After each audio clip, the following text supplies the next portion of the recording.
Hello, and welcome to Ice is Slippery, an unserious podcast about hockey brought to you by 1.5 hockey fans. My name is Kate, and I'm the hockey fan. And my name is Fred. I am maybe a full hockey fan today. I would hope so.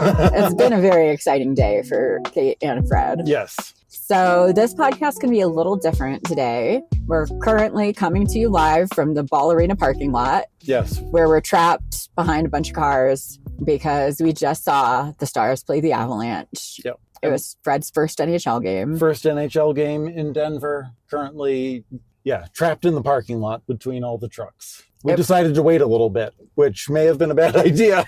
Yeah, I kind of thought maybe it would empty out a little quicker and then we just zoom right out, but it did not do such a thing. Nope. So no such thing has happened. Nope. That gives us time to think about it without trying to get on the interstate in Denver. Yeah. So that's fine. Well, Fred got us some portable microphones so we can do our podcast in the car. Yep. The audio is going to be what it's going to be. It's going to be what it's going to be. So hopefully it won't be too bad. And so, should we talk about, I guess normally, we start with the news and then we get into the games of the week, but I thought we'd start by talking about the game that we just watched while it's still fresh on our minds. Might as well. Because we're very old and we forget things very quickly. For sure. So if you follow us on social media, you did see a few pictures of, our view from our seats. Since it was Fred's first game, I wanted to kind of give him the VIP experience. She wanted to spend all her money. I wanted to spend all of my money.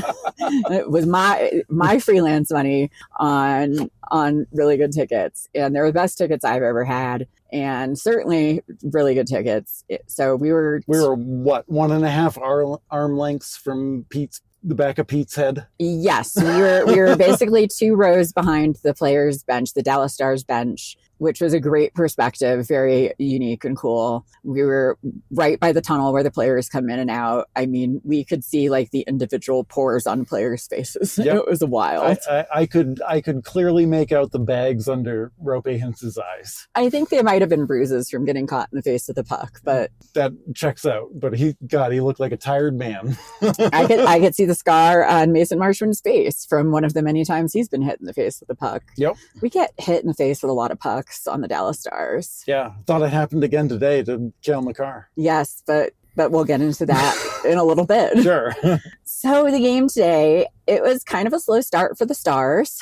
They didn't start playing until 8 minutes in the third period. Yeah, it was.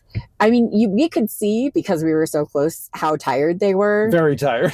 The altitude's very different in Dallas to Denver, Yeah. When we first moved to Colorado, I had altitude sickness for months. It's brutal. It takes time to adjust up here, a mile up. It does. And I mean, even before the game, some of them were looking pretty tired. They were coming off the ice for warm-ups a little sooner than I've seen them come sometimes. It was what? It was Robertson, Johnston, and Bork staying out a little bit late. Yeah, which I know Wyatt for sure and Robo for sure are always the last 2 off the ice. And I feel like Bork's usually one of the last ones. Bish left quite early. I was worried that we weren't going to see him at all. I know, he was the first one off the ice and it was like, why is he going off the ice now? I was like, oh no. Everybody's still out there. Yes. And Mush left pretty early too, I feel like. Yep. But they all made it back out. It was great. I was so close to Leon Bischel, you guys. He is very large. He is very large. Yeah. It's very cool. We were very an arm's length away from him. Yeah. This is going to be all over the place. We have no notes. No notes. No notes. We're doing it live. It's Wedgwood started, which was great. Fred was wearing his Wedgwood t-shirt. I wore my Wedgwood t-shirt. And a Flyers hat. That's what he has. Yep. So, and Otter was in the net. So, it's brothers at war. Yep. The former goalie pair going, facing off against each other. Yeah. Jake had to face a lot more shots than Wedgwood did. Yep. On account of... Jesus. Sorry, we're getting run into by a Honda Ridgeline. Okay, moving on. Not sure what that was. Yikes. Cool move, Honda. All right, so continue. Sorry. Right, that's okay. So, yes, Otter had to face a lot more shots than Wedgwood did. The Dallas Stars apparently forgot that in order to win hockey games, you need to take shots on goal. Holy smokes. The first period was like... I think it was, 4 or 5 shots on goal? It was like 3, 4, 5. It was not a lot. We were not watching much offense. They did not spend a lot of time in the O-zone. No, not at all. Not at all. So that wasn't so much fun. The Avalanche are really fast. Oh my goodness. I guess they're appropriately named because they come... because avalanches are fast? Avalanches are fast. Sure. And gosh, they move fast. Yeah, yeah. And so, yeah, my first NHL game, I've seen an AHL game. And so I do understand the speed of hockey. Yes. Like, and I did before I saw an AHL game. And the AHL game you saw, as we discussed in an earlier episode, it was the Colorado Eagles versus the Texas Stars. So it was the Avs AHL affiliate versus the Dallas Stars AHL affiliate. Yeah. And that was when Leon Bischel was still with the Texas Stars. So yep, absolutely. So, like, I've seen the pace of an God, why can't I say that? AHL game. Yes. But the pace of an NHL game, it's like the AHL game, but like on steroids. Like, they don't stop. Like, my goodness. It's very zippy. Very fast. Very fast. Yeah, when we saw the Texas Stars play, there were, 3 players who were very noticeably sort of heads above the rest. One was Bischel, because his head was above the rest. Yes, just because he's physically very tall. But, just also sort of physicality wise and speed wise. But, Bish fits in so well at the NHL now. We've gotten to see him in both situations now. Yep. And he just fits in so well with the Dallas Stars. He just looks right at home with them. And yeah, you can really see the difference. It's pretty wild. So yeah, I don't know. It was really fun. I had such a good time watching you. You did? You were watching me? That's a little weird. bit. That's a little weird. Well, I'm creepy. So yeah. What are you going to do? No, I'll tell you, being able to watch them on ice, but also being able to flip your head up and look at the Jumbotron with like the camera feed was very cool, because like there was one corner of the rink that we just couldn't see. So like I'd look up there, I'd look down, I'd be like, oh, they're coming up the far side, the close side, or whatever, and it was cool. It was a very cool experience to see it live and kind of understand. I'll tell you what, they just seem like regular people at the end of the day. Like yeah. They don't feel like superstar sports people. They're very normal looking for the most part. Yeah. Mush is very striking. The eyes. He is very striking. The eyes and the face. It's very, you're just like, hello. Yeah. So we were very close to him. Yeah. Some guy behind us was obsessed with him, but not in a good way. Some guy behind us had bad ill will towards Mason Marchment, and it was very hard for me to not just be like, wow, nobody on the Avs is gonna fuck you. Like, calm down. But I'm trying to be more mature in my old age. Yep. So yeah, no, the Avs scored a lot. I mean, they scored 3 times. Yeah. But the Stars did score first. They did score first. Who scored first? I Robo? I think it was Robo. I literally don't know who scored. I know, it's chaotic. It's chaotic watching a live game. It's a really different experience. Yeah. Oh, especially at Ball Arena, because they won't let you know that the opponent scored at all. Yes, it was Robo. It was. They did not announce it. Oh God, no. No, they won't announce it. They won't tell you anything. No. They're like, nothing happened. No. Nothing to see here. They, at Ball Arena, they fucking hate Dallas. They do. They show, all kinds of like clip packages about how terrible Dallas is. Yep. They do not like Dallas, and it's like this big thing. They hand out signs about like your division rivals and everything like that.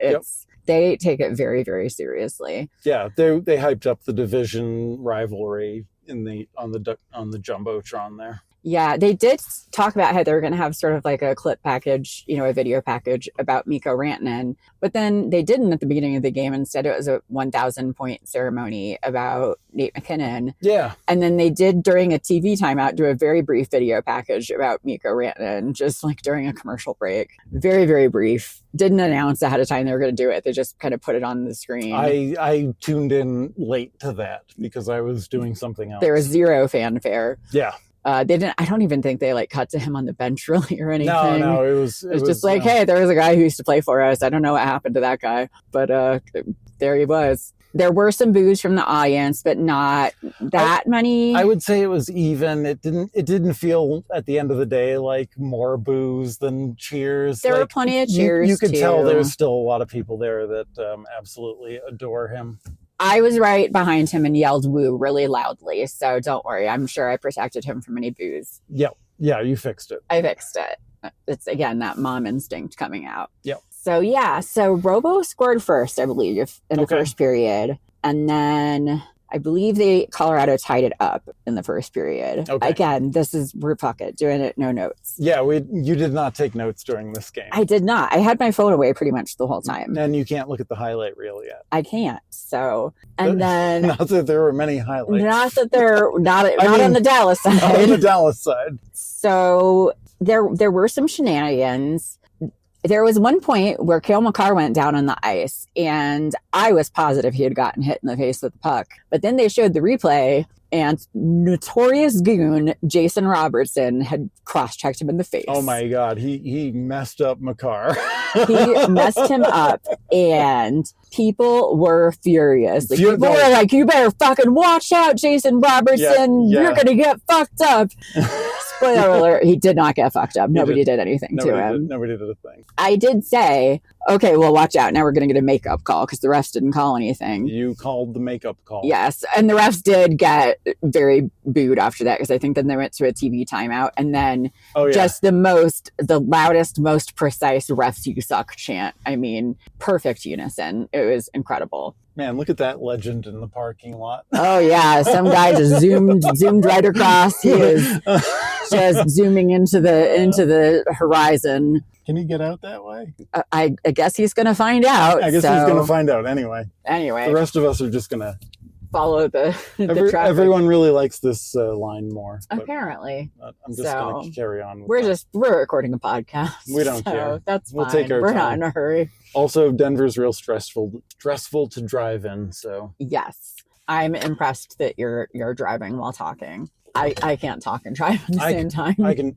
Oh God, we need to revoke your license. Anyway, carry on. Yes. So yes, they did the refs you suck thing, and then a few minutes later, my beloved Mason Marchment got sent to the penalty box for a tripping call, and he was very outraged and perturbed as per usual. He was arguing very passionately about how he was innocent. I unzipped my sequined Dallas Stars jacket to reveal my t-shirt, which reads, "I am Mason Marchment's attorney and he is innocent," that I had made because I am Mason Marchment's attorney and he is innocent. I did not see what happened, but I did go online during intermission and saw that what happened was Cale Makar tripped over Devon Tays' stick. So Mason Marchment was in fact innocent, and I am validated. But they put him in the box, and I believe that Colorado scored. No, they didn't. No, they did kill that penalty. They killed that one? Yeah. They didn't kill the next one, though. No, they did score earlier when Jamie Benn was in the box on a double minor for high sticking somebody and drawing blood,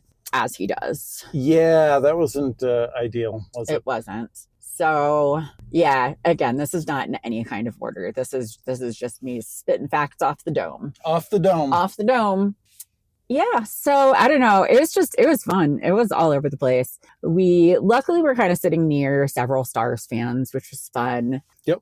Because of where we were sitting, we had sort of VIP access to go get food and drink somewhere. It was like 1,000,000 miles away from our seats. We only went there before the game one time, and then we were like, no, we're not doing this again. No, I'll pay for my next drink. Yes. We did get two free drinks. Two free drinks. We made our... a piece to take back to our seats. But, all right, I guess everybody is not giving up on this line. Yeah. Okay. I don't know that anyway, people don't need to hear about they don't. Parking is not the most interesting part of our day. It's not. It's really not. They do seem to be getting out a lot faster. They really do. So when we were coming out of the lounge where we met some other Dallas Stars fans, we noticed there was sort of this black curtained off area, and you could kind of see through a crack in the curtain, and there were some people working out, and then we realized it was the Dallas Stars. Yeah. And couldn't really quite see who it was. You saw somebody doing push-ups or something, you said? No, I saw Harley doing like some weird kind of push-up thing. Okay. I don't know because I'm not like a push-up person, but he was doing something on the ground that was like under the legs of the butt that was in the crack of the curtain. Yeah, somebody was doing squats by the curtain, and I like know that hockey butts are a thing. But I've never been like that close to a hockey butt that was like mid squat, and it was just like shocking. It was large. It was large. Large. Yeah. No, I was looking respectfully. Like, these people are all way too young for me, and I don't know them, and I really don't want to objectify anybody. It's just like, But wow, that's a lot of butt. You just had to objectify them. No, I really wasn't, though. I wasn't just like, damn, look at that ass. I was just like, oh my God, like, what's happening? Like, it was shocking. It was disproportional to what you would expect from a butt. Yes, no, I just have never, I mean, I would probably be the same way if I was like near Megan Thee Stallion or something. It's just, I don't see butts that size in my regular life. Real hot girl shit. Real hot girl shit. You know this as a retired hot girl. Spoiler alert, I'm a Megan Thee Stallion fan. Yes. So, and we also did see, just sitting in a hallway back there, Colin Blackwell just chilling out in his street clothes on his phone. I didn't wave or say hi or anything like that because, again, these are just people who are living their lives, and they're just real people. Yeah, they don't need to like be hassled. It's very clear that they are real people. Yeah. When you're up next to them, you're like, no, that's a real person. I shouldn't be like, woo, look at you. Yeah, no, they're just normal people just doing stuff, getting ready to go to work. And like, you know, if I was just like, they're just doing their jobs. They're just doing their jobs. They're just trying to do stuff. Like, they're just, I don't know, scrolling through Reddit or whatever. They're just doing their squats on their way to work. Like, so I don't know. It was just interesting, though. It's like an interesting slice of life kind of thing. Oh, for sure. Yeah. So I'd honestly forgotten about it. And then until I remembered, and now that's all I can think about. It was just very startling. I did not get any pictures or videos or anything like that because, again, I am respectful. Yeah. So I don't know. It was fun. The Stars did rally in the third period, which was great because we were down 3-1 and it was looking kind of like a bummer. Yeah, so the first two periods were kind of a bummer. It was looking a little grim. The energy was real down. You leaned over and said to me at one point that Robo and Rope were looking pretty defeated. So it's very interesting watching players come off the ice. Yeah. After a shift that maybe didn't go so well, which was most of the shifts. And yeah, watching Duchesne come off, watching Rope come off, watching Robo come off. They would come off looking dejected. They'd be like, fuck. That was all I could understand from them. It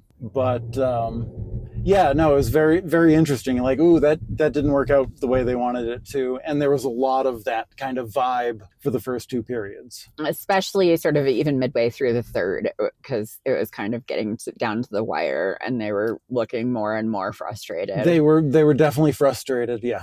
So, but then about, I don't know, like 6 minutes until the end of the game, there was a real sort of big, squabble in front of the net, I guess. Yeah, squabble up. A squabble up in front of the net. And Maverick Bork got a goal in, which was awesome. He looked good during the whole game. He really did. He's just focused and dialed in, and he's just fun to watch. He's a good skater, and he's just real dialed in. Yeah, no, I enjoyed seeing him live. Yeah, he's fun. Like during the TV timeouts, he's kind of always iPadding it up, usually with like Steele, and they're just checking everything out and, really analyzing what's going on. So that's kind of fun to see. And he was fun during warm-ups too. He and Granlund did a little like bumped into each other one direction and bumped into each other in another direction thing. Nice. That's cute. I didn't see that. Yeah, no, that was cute. That was a little ritual that I hadn't ever seen. So I liked that. And so he had one, and then not long after that, Matt Duchesne had a goal. Yeah, they didn't like that one. Oh God, Avs fans hate Matt Duchene so much. So much. They boo him every time he touches the puck, and Yeah. it's hilarious. They're so salty about it. So salty. It's just like the Dead Sea. It's so salty in there whenever he touches the puck. And when he scored and tied up the game, nonetheless, I mean, it's really fun. The Schadenfreude is delicious. Mm-hmm. So that was really great. And then, the Avs tried to win it in regulation, and they couldn't, and we went to OT.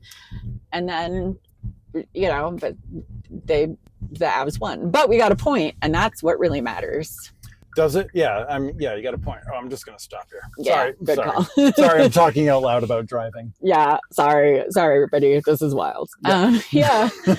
So I don't know. It was fun. It was a really fun time. I had a great time. It was very fun. I enjoyed being that close to everybody. The bench. Yeah, just the dynamics of the bench. And then, one thing I noticed specifically was after they got within one, when those line changes happened, the guys getting off the bench, the energy was noticeably different. Oh, yeah. No, they had some pep in their step. Yeah. So, they talk about like getting a goal changes like the dynamics or whatever. Yeah, it sure does, because they scored their second goal and tied it up like within a very short amount of time. And it's like, yeah, those guys were hyped after that goal, and you could notice it like everywhere. Yeah. No, it was big time. Just energy is such a big thing in there.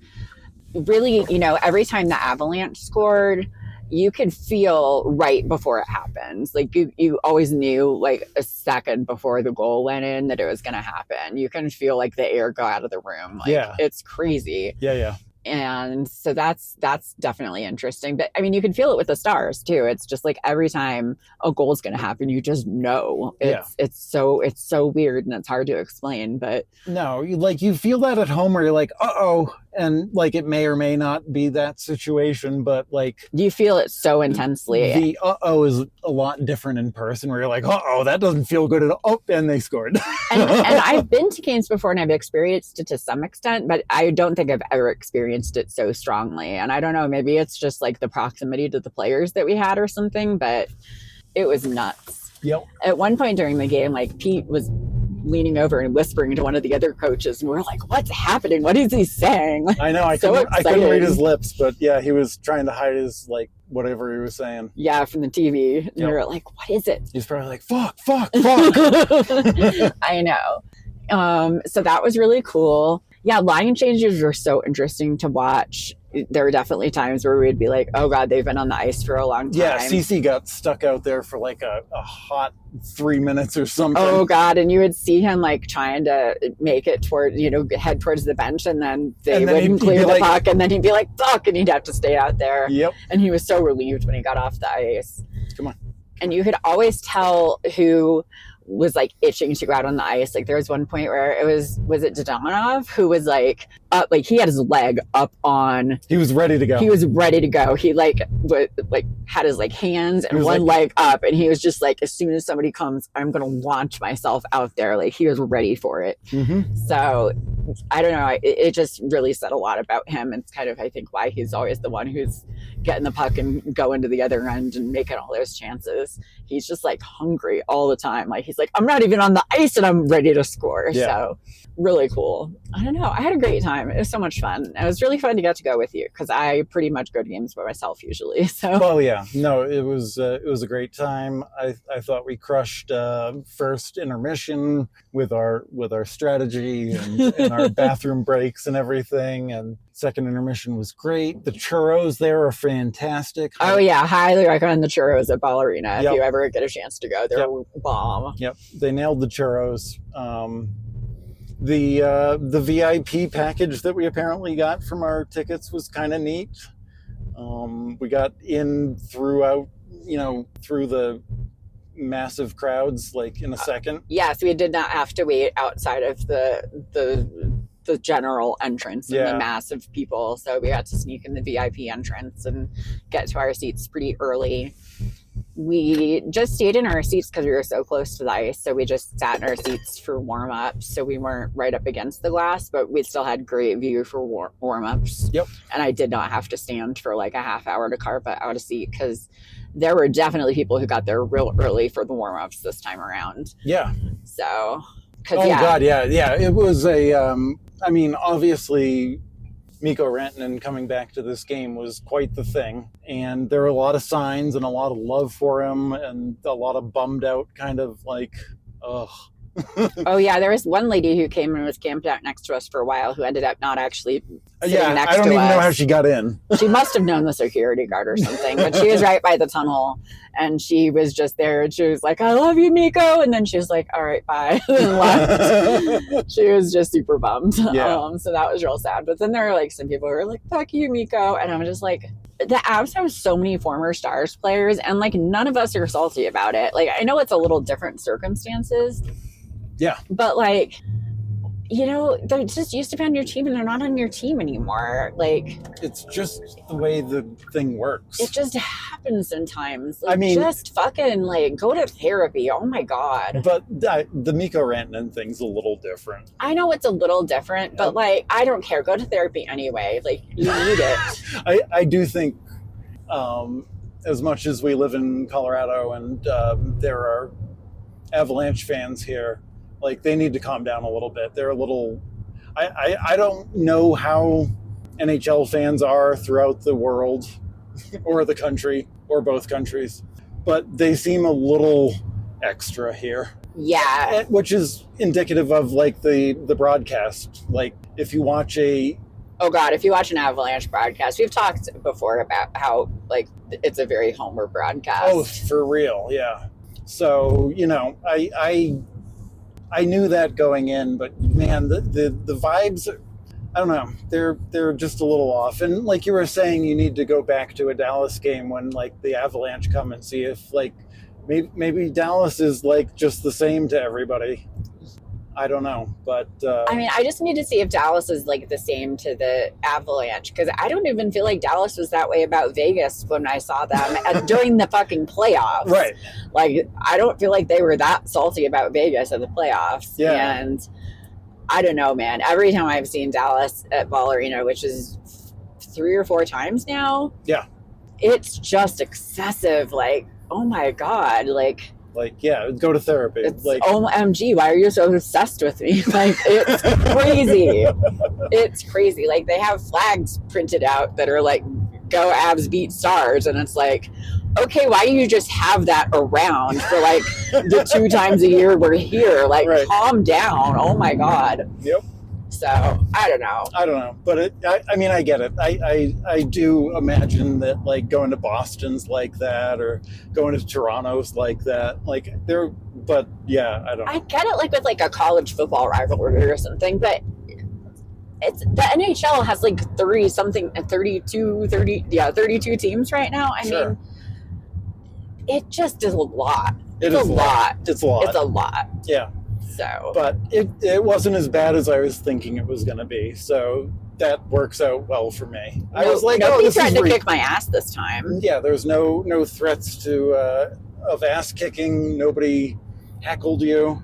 Although there was some friendly heckling of like, I was wearing my Sequin Stars jacket and people were like, oh, you can go to the team shop and get some real merch, you know? Yeah, the guy that was like at the security, like coming in wasn't going to let you in for a hot 15 seconds because he needed to do his jokes. Yes, exactly. He had a stand-up routine. And, but I also got plenty of compliments on my jacket. Yeah. And so that was nice too. And I don't know, we had a great time. I think it was fun. No, it was totally fun, totally worth the price of admission. And, the funniest thing too, like at the end of the game, with Marchment. Oh yeah. The game's over. Game ended. Straight up over. It's been over for 30 seconds. Pretty much everyone's off the ice at this point. Almost. Like the Stars players are going down the tunnel. They're going down the tunnel. Marchment's the last one off because he's out there yelling at a ref across the ice and using definitely profanity. and not happy with that ref's performance, and it was hilarious. And I wish I had, probably still mad about the tripping call from like the second period. Wish I had a video. Wish I had a video. That's why I love him. He's our petty queen. Yeah. Like, he's very dramatic. I don't feel like that's going to help his cause next time. That ref is like, oh, did Marchment do that or not? Yeah, I guess he did, probably. It's certainly not going to help his reputation with the refs, but it helps his reputation with me, and that is what matters. Absolutely, yeah. No, it was super funny. And I will represent him in court again. They were literally like across the ice, and he's screaming across the ice, "Fuck you!" Yeah. Oh, and also for those who are curious, every opportunity Mush has to take off the Franken visor, he does. Yes. So he hates that thing. You can see it so much. Yep. When he has it on, you can tell he resents having it on. Absolutely. At one point, he took it off and kind of tossed it to one of the equipment guys because something was bothering him with it. He wasn't happy about it. He was not happy with it. Yep. He did not like it. Oh, and there was one time where he and Nichushkin were kind of getting into it and jawing back and forth, and the guy who hated him in the crowd was like, "Who's going to fight you, Marchment? You're wearing a mask." And I was like, "Who's going to fight you? You're in the crowd." Like, oh my God, therapy. Just look into it. Therapy's a thing. Yep. So, but I don't know. How would you feel about going to a game again in the future, maybe? Oh, of course. Yeah. Yeah, you're in? Yeah. I mean, if we have the money for it. Yeah.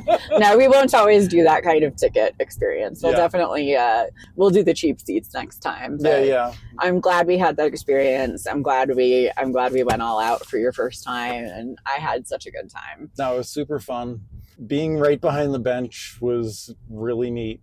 I'm sure we showed up on television at some point, but there wasn't like a lot of drama with the game or a lot of like downtime. No. So like, I don't know how many times they were looking at Pete on the bench or whatever, but he was literally right there. I will say he wasn't very noticeable as a coach. No, I barely noticed him. He just kind of standed there. He just standed there.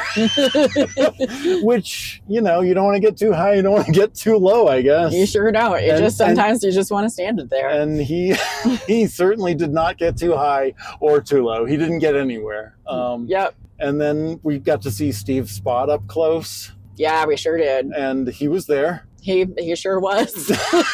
So, you know who we did get to see, though? Who? Brian Boucher. Oh, my goodness. Because it was a national broadcast. Sorry to you folks at home who had to watch it and listen to the national broadcasters. Sure, it was terrible. But Brian Boucher cut through the players' box before the players were out there. And then he, got up on it to cut into where he climbed up on where they jump over the bench to get to his little cubby between the benches. Yep. And I don't know, I was maybe the most excited about that, which surprised me. That's kind of a highlight for me too, because you know how much I love Bouch. Yes, we love him. He commentates the Flyers games, and we're very fond of him. Yeah, I think he's a fantastic color commentator. And we weren't expecting to see him, so that was just such a treat. Yeah, I was like, Kate, it's Bouch. She's walking by us. I literally gasped dramatically. Yeah, so that was cool. And man, he just seems like a person. His hair is so nice. His hair is so well coiffed. Yeah. Yeah. But at the end of the day, I didn't feel the need to go bang on the glass and be like, Bouch! So... I mean, I didn't feel the need, the overwhelming need, I did not feel the need either. Yeah. I did kind of want to catch his eye and just make little heart hands at him, but I didn't do it. Yeah. I'm an adult lady. And speaking of, I had, practiced my heart hands. No, I didn't. But, I practiced everything that I was going to, sign to the players and everybody. And they really don't. They're just in their own zone. They don't look at the players. Or the players being us. They don't look at the fans. They're not distracted by people banging on the glass. Oh yeah, when they're coming down the tunnel and people are yelling at them, they're in game mode, and that's fine. Again, this is their job. That's their job. They're not at a signing. They're not there to do something else. Would it have been nice if Mason Marchment would have seen my "I'm Mason Marchment's attorney and he is innocent" t-shirt? Absolutely. Yes. I think he would have felt very supported. But guess what? He's at his job. He's at his job. And also it's in cursive, so it probably would have been very difficult for him to read. I tell you, if I was deploying something to production and people were yelling at me, while I did it, I would be very distracted. But also, that's not normal for my job. I mean, I write, and when you guys try to talk to me at home when I'm writing, I'm like, can you please not? So I imagine it would be very distracting if you yelled on top of that. Yep. So yeah, so it was great. It was awesome. I'm trying to think if there was any other like noticeable things. I thought Labushkin looked really good. I thought so too. I thought Cody Cece actually looked pretty decent. I thought Cece looked good. I thought Dumba looked really fast. He's very fast. He's very zippy. He's so much smaller than you think he's going to be, I guess. Yep. I thought he looked very fast. I thought Bishel's so big. He's a large man. He's very, very big. And I tell you what, like Robertson didn't look that bad. No, he looked fine and fun. Yeah, no, he like I was watching him during warm-ups because obviously like I like to hate on him. But like his skating is very smooth. It's very graceful. Like he feels like kind of a figure skater out there, and like more power to him. So yeah, he's not as like, excuse me. He doesn't kind of go as hard as other people do during the warm-ups, but it doesn't feel lazy. It just feels like he's conserving his movement. Yeah. No, he's a smart player, which is why he's in the right spot at the right time for all his goals. Which is why he kind of maybe looks like he's not doing as much. Right. It's just because he's smart and thoughtful. Yeah. Wyatt Johnston is just cool as a cucumber at all times. Cool as a cucumber. Yeah. He was chill. He was cool whole time. Kind of had the same vibe throughout the whole thing. Like he didn't seem too high or too low. He's the definition of not getting too high or not getting too low. Yep. But not in a boring way. He's just a chill but happy dude. Jamie Benn was fine. Jamie Benn said fuck at one point, which was entertaining. Coming off the ice, right? No, it was during a TV timeout. He was just like standing there, and then he just went fuck, just like out of nowhere, and it was amazing. That was when it was 3-1. Yes, yeah. No, I found that very entertaining. I was like, that's relatable. Yep. During TV timeouts, every single time the backup goalie would come out and do a little fist bump with Otter. Yep. Which was nice. I will reluctantly admit. Yeah, no, it was clearly a thing that they do. Yeah. Seeing Jake in person was really cool. Yeah, his floppy hair. I very much enjoyed being that close to him and just seeing him come off the ice, and you got to see Mush do the butt tap with the stick in person. I got to see that, and unfortunately, I had not recorded that part. But but no, that's part of that always happens, and it is quite famous. Yep. So so that's always nice. But yeah, it's nice. It's just nice to see them interact with each other, and I don't know, it's just fun. It's almost a little bit like going to the zoo or something. Yeah, for sure. Yeah, it's just like, oh, I just want to tap on the glass and see how all of these jungle cats interact with each other. Yeah. Like it's very strange, but I don't know. I always say that they're my friends, and obviously I don't know them at all, and I project personalities onto them. Yeah, they're just these adult people that I don't know. Yeah, and like if we met them, we'd be like, "Hello, how are you?" We'd be like, "It's very nice to meet you. I don't know anything about you." Yeah, exactly. But I've been to a handful of games now, and I've been on the ice for warm-ups and things, and yeah, it's just like I've seen their faces up close so many times now. Like they're just so familiar to me. It does almost feel like they are my friends. They're your tiny little friends in the TV that you get to see in person sometimes. Yeah, exactly. And I don't think I would feel that way about them so much if I hadn't seen them in person so many times. But since I have, now I am like, oh yeah, no, those are my homies. Like those are your guys. Those are my dudes. So I don't know. It's just nice to see my friends. I don't always get to see them very often because we have a long distance friendship. Very long distance. Very long distance. So long distance. And they're not very good at keeping in touch. So long distance, they've never met you. Exactly. And have no idea who I am. Right. But no, it was fun. It was nice. And I like cheering it with you. Yeah. So thanks for going with me. No, thanks for taking me. And thanks for insisting on the really expensive seats. Listen. I'm just joking. I did not insist. I'm just joking. You just asked where would I want to sit, and I said if money was no object, this is where I'd want to sit. But we should really sit over here. And then you were like, yeah, but those other seats are really good, aren't they? We would have been in the section with the Broncos quarterback if we got the other seats. We would have been just many rows behind him. Yeah, absolutely. Yes, but yeah, no, I'm glad we did it, and I think it was a great time. Awesome. Okay, well, now that we've talked about the game we were just at, And now that we're in a quiet stretch of road yes, and not driving through downtown Denver. yes, and now that I've ordered pizza for my nephews that are at my house, Yep. let's talk about the news real quick. All right. What is going on in the news? Well, I figured we'd do an Ovechkin check-in. An Ovech. A veg check-in? Yeah. Yeah. We'll workshop that one. Yeah, we'll work on that. We'll get back to you. So, Ovi has scored 2 more goals this week and is now 8 goals away from passing Gretzky. Yep. And I have another Ovi story that's technically from last week, but I didn't find out about it until a few days ago, so I'm just going to share it now. Okay. So first, you probably need to know that Alexander Ovechkin has an absolutely massive collection of hockey memorabilia. I knew this. Well, I knew he collected sticks. Yes. Well, I was going to say including a bunch of game used sticks. And his plan is to open a museum in Russia. But right now they're basically taking over his basement and gym, and his wife is over it, which is hilarious. That is funny. He seems like the kind of guy where the wife would be like, Ovi, we can't have another stick.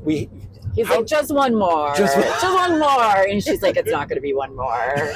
He's like, just one. We don't have any more room for any more sticks. Yeah. Well, guess what? He brought home another stick. Yeah. So remember in November when Charlie Lindgren scored an own goal at the Capitals game? Yeah, I sure do. Yeah. God, that's the best. That's one of the best goals of the season. It really was. He just shot it right in there. He sure did. So Ovi was injured at the time, but he came to the next practice and he asked Charlie Lindgren if he would sign the stick and donate it to the museum. Oh, wow. I know. So it was actually really nice because, Charlie Lindgren was like, it was literally the most embarrassing moment of my career, but now it's kind of reframed it in a more positive memory for him. That's funny. That's awesome. So he signed it and he described it, oh, thanks for teaching me how to score goals. Which is great. That is really funny. It's really great. And he said that he's actually kind of excited now and he can't wait to come visit the museum someday and see his stick. So yep. I thought that was really sweet, actually. That's really cool. It was really nice. Yep. For my next segment, I'm still working on it. We've got Wedge Watch. Now we've got maybe stank spotting. Stank spotting? That doesn't sound good. It doesn't. I know. I still got to work on it. That doesn't sound good at all. I know. You don't want a stank spot. No, you probably don't. Oh. Anyway. That's hard to get out of your underwear. Stop it. Stop it. Can we cut that? I don't want to lose. I know. All right. Anyway. I can cut that. We don't have to. It's fine. All right. So we watched Carolina play Winnipeg for the debut of Logan Stankoven. Oh, we did, didn't we? Once a Dallas Star, always a star in our hearts. Yep. And he scored a power play goal in his debut with the Carolina Hurricanes. Yeah, he did. And he looked very happy, and we were very proud of him. Thank God he scored a goal. I know. I was so proud of him. Yeah. He looked great. 500 of his friends and family members that same night were supposed to see him in Vancouver.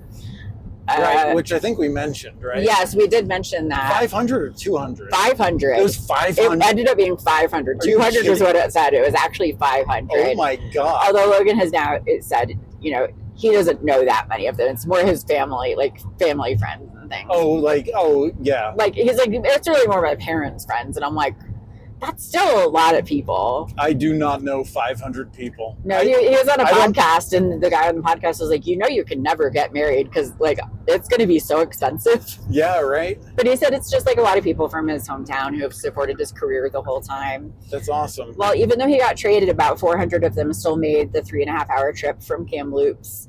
And they went to a local sports bar to watch the Carolina game before the Stars-Canucks game started.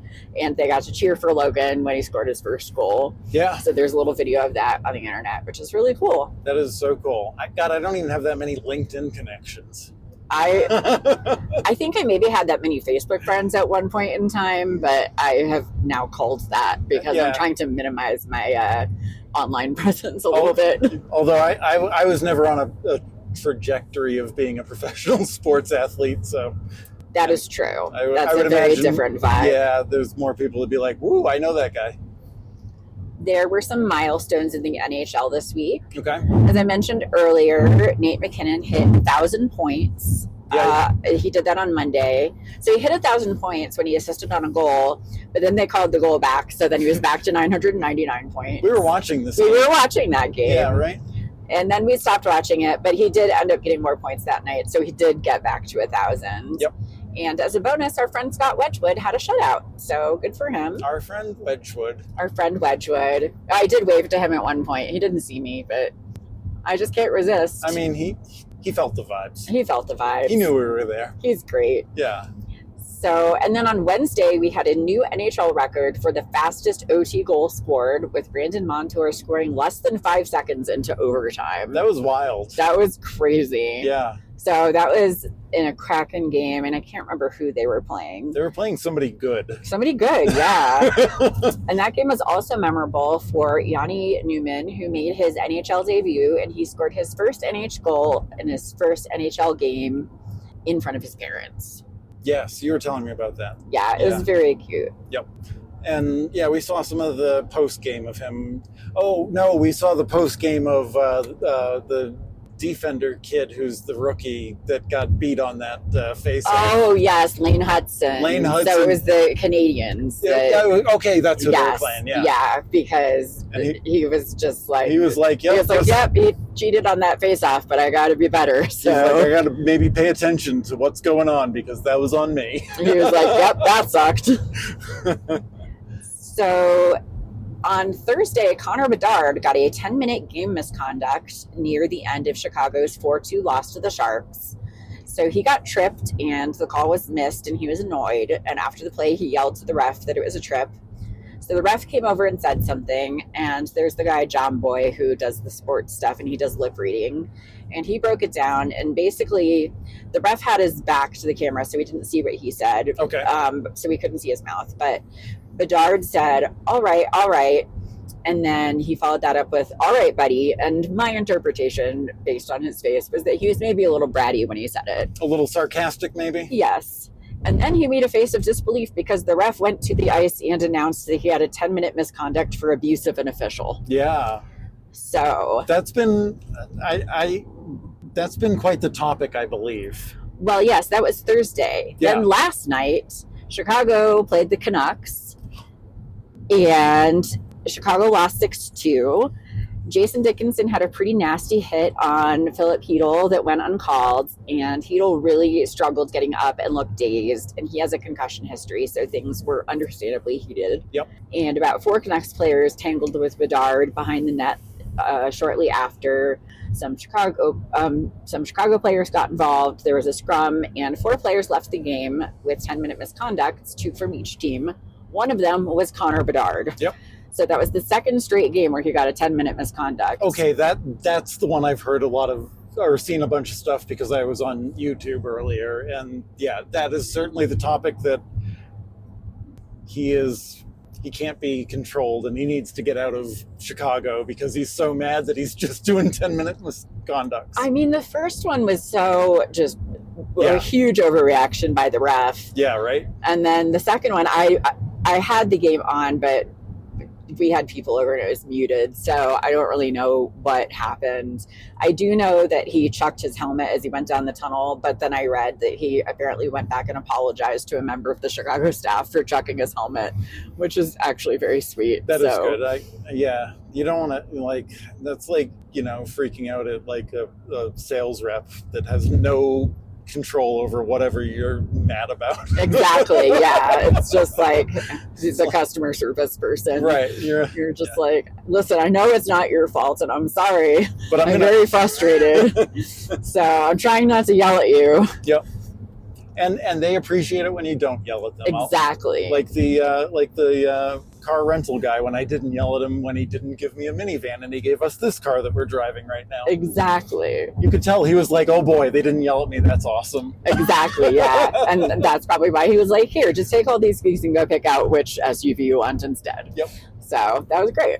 Yeah, so Connor Bedard, he's just a troublemaker. Apparently, just troublemaking all over the place. Yeah. Then at the other end of the spectrum, you have the Sharks young guys. Yep. So we talked a little bit about their sleepover last week, and we have some follow-up information on that. So Tyler Toffoli appeared on the Never Offside podcast, which is hosted by his wife, Kat, and her friend, Julie Petrie, who's also married to an NHL player. Yep. And so they're both, wags, but they are, they've sort of been around for a long time and they know a lot of people and they kind of give behind the scenes info. And it's really kind of a fun podcast so far. I'm not going to listen to it. No, that's fine. But I've listened to a few episodes and I've enjoyed it. Cool. So they had him on and he gave some more behind the scenes info on his sleepover with the baby sharks.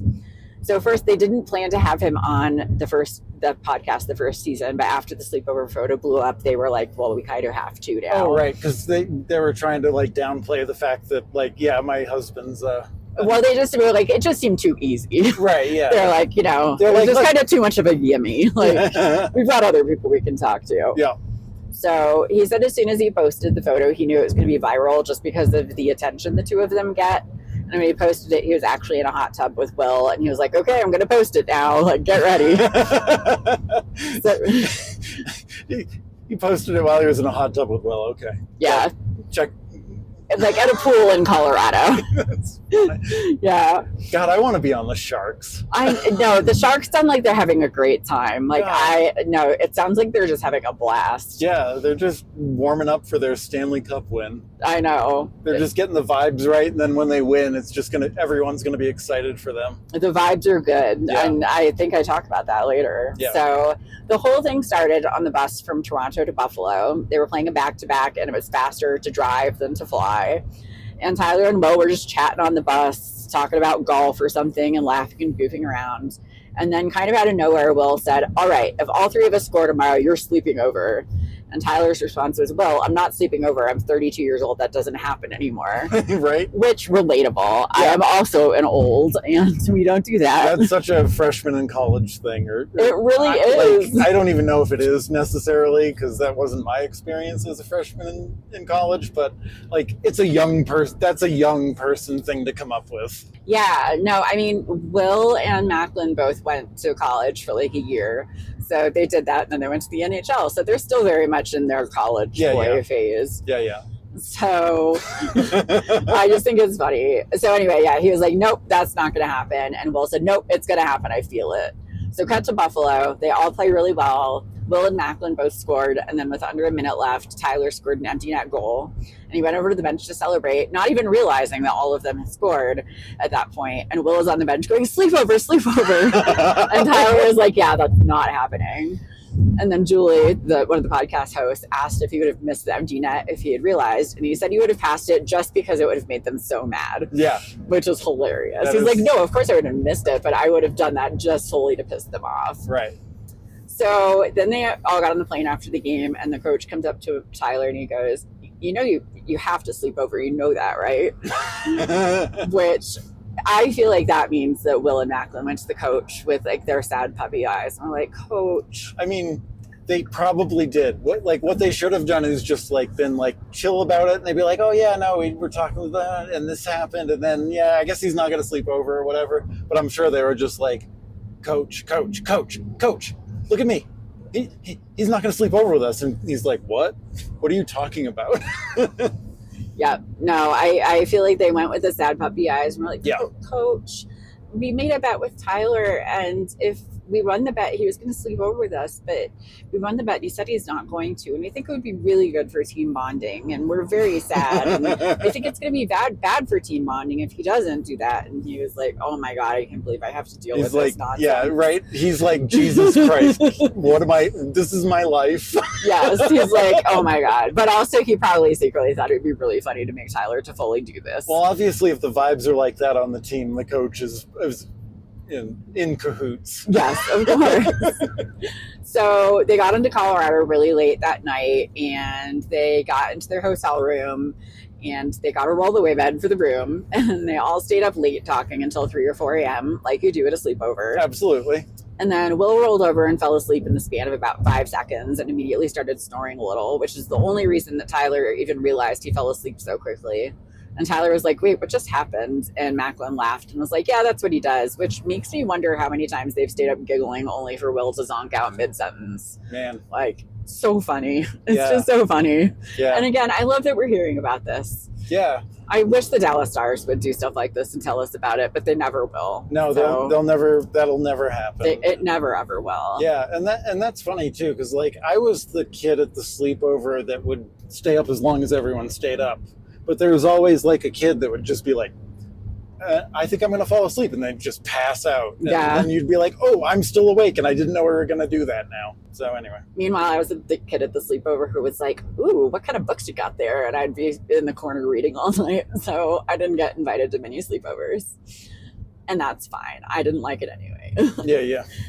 So Julie was surprised at first that they all share, or that Macklin and Will still share a room. It's a little unclear whether they have to, because it used to be that it's a little unclear. They don't have to. Well, they don't have to. It used to be that players on entry-level contracts, it was pretty standard for them to share rooms, and then once you're off of your ELC, you don't have to anymore. Okay. But then during the COVID times, then people on their ELCs didn't have to anymore. And then I think most teams didn't go back to that. Yeah. So, right. Yeah, but I guess it's just, that's like one of their smallest expenses is a room in a hotel for a night. I know, right? But teams are cheap. Yeah. So, but then she remembered that they're really young, and she thought she'd probably like to have a roommate in that circumstance too. And Tyler said, I think they need each other. They come down for breakfast together. They're honestly together all the time. Yep. And he said, even in San Jose, they live about 5 minutes apart and constantly hang out. And when they're not hanging out, they're always FaceTiming each other. So as much as people talk about them being pair bonded, they really, really are. They legitimately are. Legitimately are. Yeah. People wanted to know who took the picture. It was Mario Ferraro. Oh, was it? Yes. Oh, what a legend. I know. A lot of the players were hanging out there. I'm glad he didn't get traded during the trade deadline. I know, me too. Yeah. Will did try to get another roll-away bed for the room so that Ty Delandria could stay in the room as well. That seems like a good fit. It does. No, Zelly, he's just always part of the party. But the hotel staff started to get a little suspicious about how many people were going to be in the room, and he panicked. Was like, never mind, and hung up the phone. Yep. And Tyler admitted that the team hasn't been playing as well as they would like, but it was a fun road trip, and they were scoring a ton of goals, and the vibes are just genuinely great with the Sharks. And Tyler says, if we were in first place, we would be having way too much fun. Oh, yeah. Yeah. No, it's yeah, I don't know. The Sharks are on my short list for teams to watch. It's the Sharks and the Flames, and we'll see about Philadelphia, I guess. But well, yeah, we'll get to that in a minute. Yeah. So there was a lot more to the interview, but the biggest thing that people were curious about was there was a glass of milk on the nightstand in between Will and Macklin's beds. How do you get milk at a hotel? Room service. Oh, God. Yeah, that's right. They're fancy boys. Yeah. So, no, there was a big glass of milk right in between the two beds, and everyone was like, whose milk is that? We all need to know about this. So apparently Mac and Will order milk and cookies every night from room service when they're in hotels. And they tried to get Tyler to eat them too, but he was like, again, I am old. I don't even want to be talking right now. I definitely don't want to be eating cookies. Yeah, can you imagine? I mean, it's like 4 a.m. We're of an age. I can't imagine wanting milk before bed. No, Like a glass of milk before bed? No thanks, I'm good. Absolutely not. That's just a disaster. So he said it was dark and he was trying to sleep, but he could hear them chewing. So yeah, I know we keep talking about the sleepover, and it's such a weird thing to be interested in, but it's just so funny, and I love that they are talking about this, and this is what we like about hockey too. We like the games and stuff, but the storylines and the personalities, the camaraderie. Yeah, it's just the shenanigans. Yeah, I like shenanigans. That's why we want all the YouTube content of we watch all kinds of stuff. If a team puts up a video, we'll watch it, and if it's entertaining, we'll watch the whole thing. Absolutely. Yeah. These are our little friends, and we just want them to have a good time. And the Canadians keep having good content. Yeah. They're fun their YouTube channel's fun. They are. And actually the Avs kind of have good content I will too. say the Avs have some okay content. I don't have a problem with the Avalanche. It's just some of the in-person fans can be a lot. Yeah, but yeah. A lot of the online fans are lovely. The team is fire. Yeah, there's so much great stuff about them, but it's like even the Tumblr Avs fans are great. Yep. It's just some of the other ones get a little heated depending on which corner of the internet you're in. Yeah, no, it's hard. So. It's hard to know, and it's hard to generalize, but because everybody's. Yeah, I mean, everybody's a lot. I'm a lot. It's fine. It is what it is. Well, I'm not a lot, so that's good. I mean, sure, you're not. Maybe not about hockey. You're a lot about plenty of other things. Mr. I'm building a loot. Yep.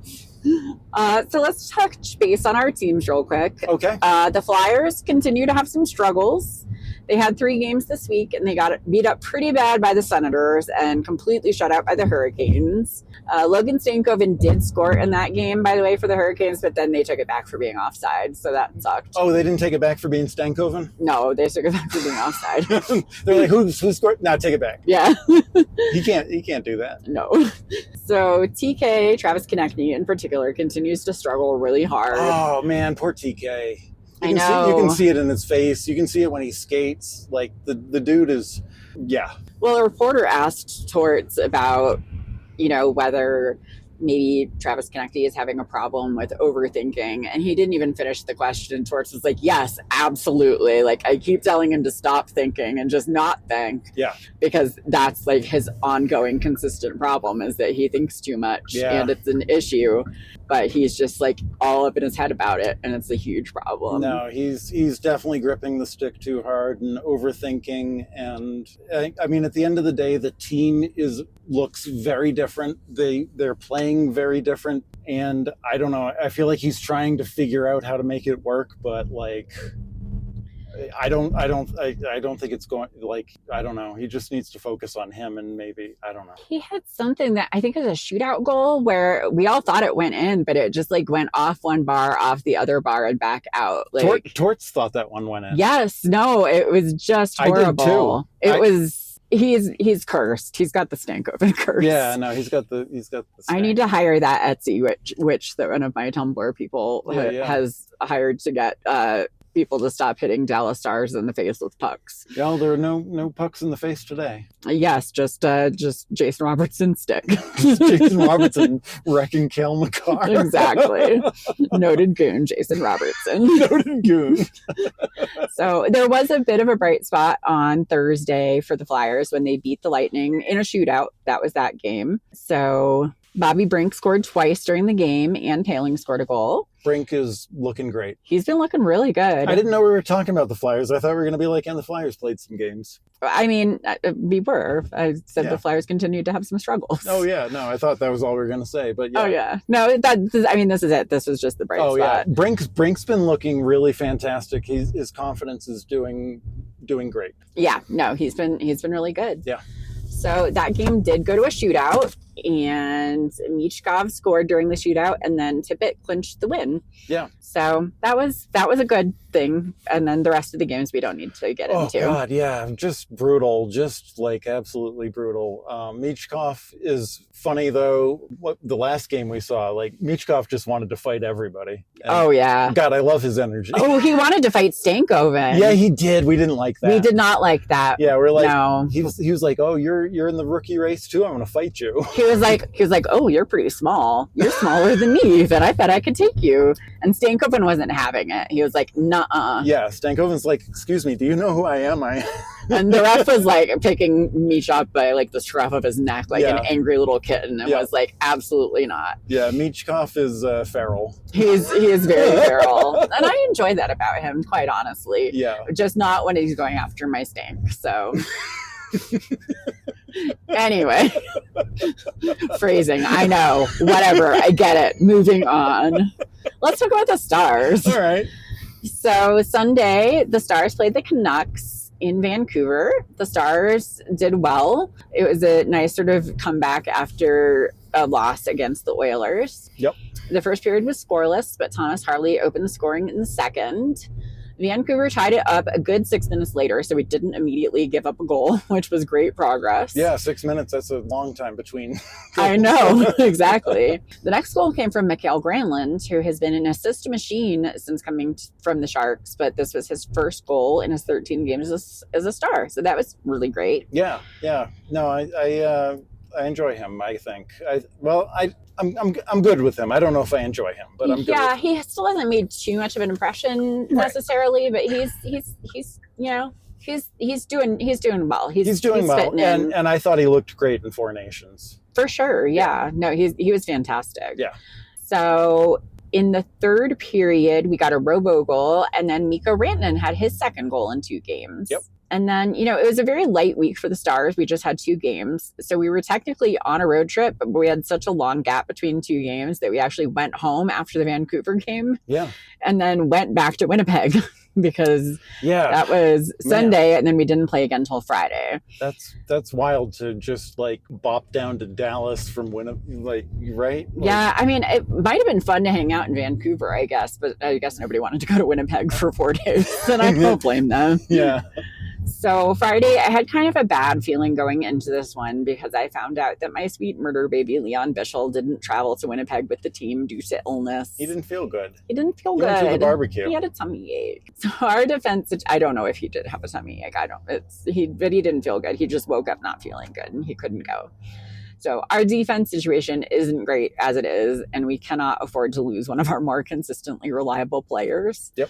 And it was, in fact, not a great game. I don't think that either you or I were paying the closest attention because that game they got dominated so hard by Winnipeg. Like, Winnipeg looked fantastic. I will say Winnipeg's play style, I don't know if I like, but it's working for them, I guess. It sure is. I hate the way they dump it in and bank it off the board like every single time, or at least they did during that game. But yeah, it seemed unfair that they have a 6th player and that 6th player is the boards, right, and they just pass it to the boards. Yeah, constantly. No, they're like snooker champions or something. Like their caroms are like out of control. I think that's the word. Sure. Anyway, it's a thing. But yeah, no. Every time I'd look up, I'd be like, "Ooh, they're getting dominated." Oh, they're still getting It was not a No. No, and they looked dejected. The game felt dejected on their side. That was a national broadcast, right? With the yes, but it was from TS. It was on the NHL network. So usually, I think the home team broadcasters are what is picked up. So I think we were just hearing the Winnipeg broadcasters, and they were very informative about Winnipeg. Very informative. Like I did not necessarily dislike them. I thought the play-by-play was good. I thought the color commentary was good, but like it was certainly a Winnipeg-focused discussion. It sure was. Yeah, no, we definitely looked like the Dallas Drowsy Boys from out of the gate, and the defense wasn't there. Ilya Lyubushkin has been so solid for us this year, but he had a terrible game. Yep. And Pete didn't play our top 6 forwards for the last 7 minutes of the game. Which you found out after, right? I did find that out after. Well, we were getting the house ready for guests, so we were kind of between periods. We were wandering off. But also the Winnipeg announcers probably didn't tell us. Well, yes, also the Winnipeg it's very announcers. Hard. I don't think they even knew who they were playing. Like, unlike watching it where we just watched a game and you know exactly who's on the ice. Like, you don't necessarily always know that when you're watching at home. Yeah, it's a little trickier. You can see one or two, but you're like, is it a mixed line right now? Is it the full line? Like, you don't know. So, yeah. Yeah, no, like I feel like if we were watching the game from where we were watching, we would have definitely noticed if Robo had been on the bench for the last 7 minutes. We certainly would have. For sure, we'd have been like, wait, what's going on? We've been like, what is Pete doing? So Mason Marchman did manage to keep us from being totally shut out, but we went down pretty decisively 4-1. Hellebuck looked great during that game, which everyone expected. He's fantastic, and it's brutal. It's brutal. Yeah. Hate it. But I think we said during this, or maybe once we found out Pete didn't play the top lines during the end, like that inability to mix things up and change things is so drastically opposed to like Torts, who's like changing every other like line, like because he's watching the game and he's like, all right, I'm gonna put this guy with this guy. Nope, that's not working. Okay, that. Like Pete's like, nope. All right, well that line's not working. Bench him. Like, what? Yeah, no, and it was like really clear from the get-go that the line combinations were not working, and Right. he just stayed with it all game until like 7 minutes from the end, and then he was like, all right, well, fuck you guys. Yeah, and It's like, that's not effective. no, and I think you've mentioned too that like that's a lot of people's complaints about him in the playoffs is like he gets in there and then he doesn't like adapt. He's like, no, we're just going to continue with our system because, you know, and I don't know. Well, and it's like with the power play and Steve's spot. It's like, that's my guy. That's my guy. And then it's like, eventually it turns around a little bit. And he's like, no, see, I waited it out and everything was fine. And then like we did have like a bump with the power play where it was good for a bit. And now it sucks again. January was great. I saw their power play in person. I didn't know when it was over because it didn't. No, it's true. You were like, hey, they scored. Or no, that was different. No, they did something. You did, yeah. No, you were like, oh, they scored shorthanded. But it was not shorthanded. It was not shorthanded. No. In fact, that was like 2 minutes later. But that was just the Avalanche not announcing when the penalty was over. Also me, classic me, not paying attention to things. But, well, yeah. I mean, but yeah, the power play in person.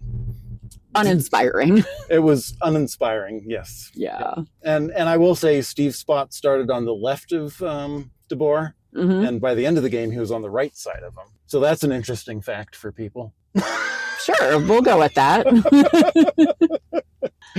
Well, I guess that's pretty much all the insight I have on things this week. Oh, that's it? Yeah, that's pretty much it. I mean, there were not a lot of Stars games, and we already talked about the Stars game from today in great detail. I know. I kept asking if the Stars were playing tonight, and oh my god, every day this week. Oh, are the Stars playing tonight? I'm like, not till Friday. And then like the next day, oh, the Stars must be playing tonight since they didn't play last night. They are still not playing until Friday.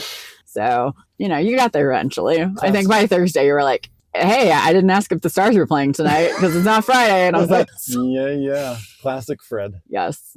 Yes. Congratulations on that. And so, yeah, I think it's time to wrap it up. So that's the end of regulation for this week's episode of Ice is Slippery. You can find us on Tumblr, Blue Sky, TikTok, and Instagram at Ice is Slippery Pod. You can also email us at iceisslipperypod@gmail.com, where we would love to get suggestions for games and hear your hot. And hear your hot hem. We would love to get suggestions for games and hear your hockey hot takes. Until next week, stay out of the penalty box.